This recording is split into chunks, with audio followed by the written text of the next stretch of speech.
Hi guys, welcome to It's Intricate. I am trying out my new video camera, so if things are a little wonky, like that might be why. But I'm very excited to be doing my first filming for one of the really important parts of my YouTube channel. It is Burning Passion. It covers sexual assault, domestic violence, etc. I really try to touch on all things that might be a little taboo or might be a little difficult to talk about. So please heed that this definitely needs a trigger warning, because I will be talking about sexual abuse and some of the lasting effects of that and some of my personal experiences. So please, if you are sensitive to these type of topics, then take warning, because we are going to talk about it. So today I want to talk about why can childhood sexual abuse lead to promiscuity. Now this sounds a little illogical, but really it isn't. I read a lot of, so let me back up. First, I posted a meme on Facebook because I'm very vocal about my history with abuse and trying to get the word out there, get the story out there, let people know what's going on, talk about it. I want everyone to know that I'm a safe person. So I posted a meme about promiscuity and how it can stem from abuse as a child. So I had somebody reach out to me who I hold near and dear, and they said, "Sabrina, why don't you do a video about this on your YouTube channel?" And I was like, you know what? That's a really great idea. I'm gonna do that. So I started researching and I started reading and I started hearing other people's stories, and one really just like stuck out to me. I found it on healthyplace.com. So if you want to read it firsthand, a lot of the information I'm going to be sharing is directly from that article. So yeah, the idea kind of seems a little illogical, but according to the American Academy of Experts in Traumatic Stress, promiscuous behaviors, depression, sleep disturbances, poor self-esteem, guilt, shame, dissociative disorders, anxiety, relationship difficulties, all of these symptoms exist under PTSD, and you can develop PTSD after the trauma of being sexually abused during your childhood. It's very sad. I'm sorry to anybody who deals with this. I deal with it too.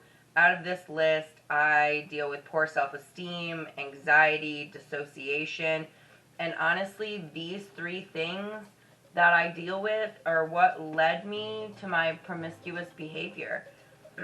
So a little bit on the personal side, I'm going to bring a little bit of my experience into this right now. So after my trauma ended, he was still around, okay? He was still brought up. He was still part of all of our lives. He was a part of all of our lives for so long. And we live in a small town, so I just felt like I couldn't get away from him, no matter where I went, and I just wanted to feel normal. So I stuffed it all in, and I tried to minimize, and I acted out instead of dealing with it. My abuser and my abuse taught me that to be sexually desired equals your self-worth. And that is not true. You do not have to be sexually desired in order to be worthy. Okay? When he was gone, I felt guilt, I felt shame, I felt confused, I felt worthless. I was determined to get back my self-worth. A lot of my journey has been focused on that. It's very important. So I looked for it in inappropriate ways, and I used my sexuality to do it because that's what I was taught, that it equals self-worth. So in order for someone to think that I'm worthy, I have to share myself sexually with them.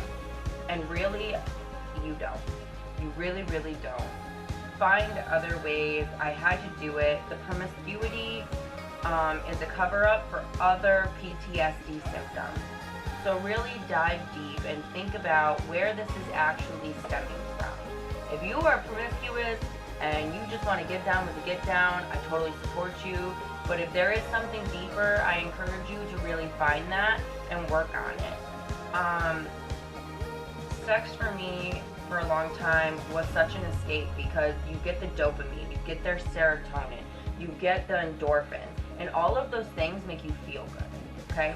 While you're doing it, it obviously makes you feel good, and you don't have to use your emotions. You can use your body, you can use your sexuality, and you still get the satisfaction of being wanted. You feel desired, you feel sexy, you feel worthwhile, and you're able to avoid anything deeper than that.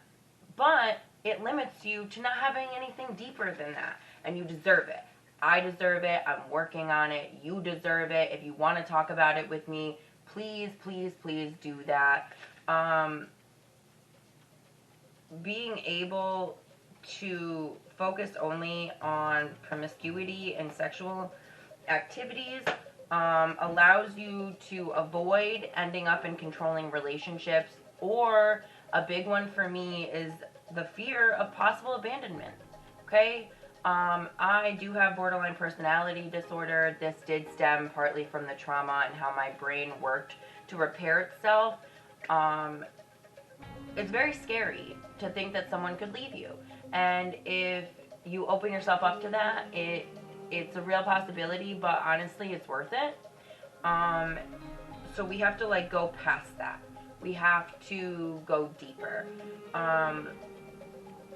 We have to stop using it as the ultimate defense. I use it as the ultimate defense. It's reckless activities that could trigger my dissociation. It's a fucking relief, okay? It's an escape. I can be as reckless as I want. I can sleep with as many partners as I want. I can do all of these things, and eventually I'm going to dissociate from the feelings that I really don't want to deal with. Okay? It's a short fix, guys, and I'm learning this. I'm working on this right now. Hold on. Okay, I'm filming in my house before work, so I'm trying to keep my kiddos out of here since it's not content for them. So I am back. This is a short fix. Promiscuity is a short fix. The actions lead to negative opinions that we get from others, and you feel worse about yourself than you did when you started all of the reckless activities that you were doing in order to protect yourself, really, to escape from the reality of what's going on in your heart, in your head, in your mind, in your body, and around you. And people notice these things. So you might think that nobody knows what you're doing. It doesn't really matter if they know or not. But it can lead to a negative opinion about you and how you choose to present yourself. And that's basically where I'm at. So I am trying to stop creating a bigger problem, because that's what I was doing. It was a short fix for me, and then it was a bigger problem. It made me feel worse about myself afterwards. I had trouble establishing real connections because I was focused only on the physical part of it. So now I really have to work super hard in order to relearn how to establish those intimate relationships. It caused me more pain than it covered at the end of the day. And he doesn't get to have that over me anymore. He doesn't get to have that over me anymore. I am going to relearn all of the skills that I need in order to have happy and healthy sexual and otherwise relationships. Recovering is the hardest and most rewarding choice to make. I have to choose every single day that I'm not going to let some sick fuck control my life anymore. And how I feel about myself, how I choose to present myself, how I do anything. It has nothing to do with him. I am better than that. And so are you. Okay? So really, please, recovering from sexual assault really is one of the best decisions I will probably make my entire life. Instead of just stuffing it down, forgetting about it, lashing out in anger and sexually, it's not worth it. Okay? Rebuild a healthy sense of self-worth. You are number one. I am number one. Okay? Choosing to have many consenting partners doesn't lessen your value. Doesn't make you cheap. It's not morally deficient. Stop shaming people. They just might like to get down with the get down. Or there might be something underlying that you don't know. So pay attention, care about other people, and keep your fucking opinion to yourself. Okay? You have to realize that sex without intimacy doesn't reflect love, and honestly, it might be fun, but it's really not worth it at the end of the day. Okay? You're already lovable and you're already worthwhile without being sexually available. This is a big one for me. This is what I am currently working on, because promiscuity is really a band-aid, okay? It's not a solution for long term, and this takes time, and it takes help. It takes a good support system. My girls, my friends, my family, my counselors. I've had multiple over the years to deal with, issues that come up. I'm ripping off the Band-Aid to this promiscuity thing, okay? I'm talking about it. I am real about where I am and what I do and where I want to go. And to do that, I have to rip the Band-Aid off. So I know that this is a difficult topic, and this is part of the reason why I tell my story. And I will actually probably be doing another video. This video is actually going to come out on a very important date for me. So we'll talk about that. But in each other, we can find strength and we can heal. It's really emotional for me. Every 9 minutes, a call is answered regarding a report of sexual abuse. It's really important that we pay attention and we listen to our instincts. Okay? There are some signs physically for warning signs that you should be looking out for in the people around you, the children around you, your friends, your family. Signs of trauma, STIs, bleeding, bruising, where it doesn't seem like it could be consensual. Keep an eye on it. I mean, some people get down with some really heavy things, and I'm totally for that, and I totally support that. However, there's no way kids are there. So if you're seeing something that looks weird, it's probably weird. Pay attention to that. Keep a log. Talk to somebody you trust. Make sure that you're somebody that they can trust.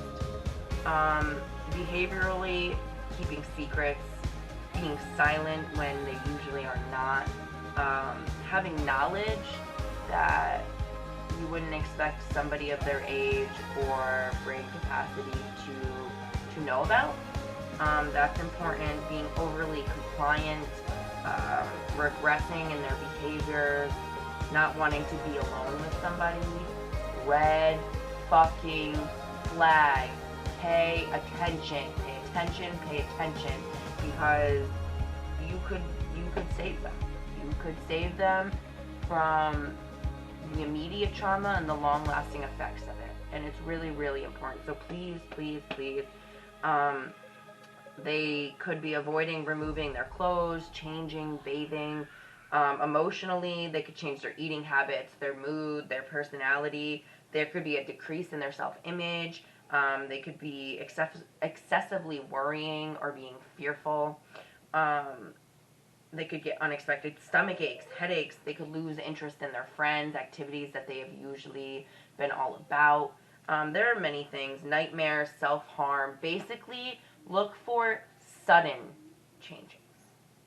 Sudden changes. And most importantly, listen, believe, trust. Okay? We can stop this. We can help people heal. That's why I'm here. So this is really important to me.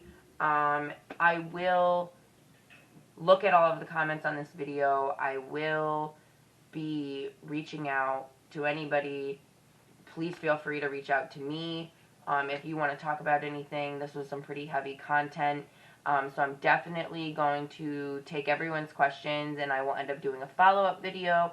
I think I have a lady who is interested in coming on with me to share her story and in how this has affected her. So please, please, please be safe, pay attention, listen, believe. Thank you for watching.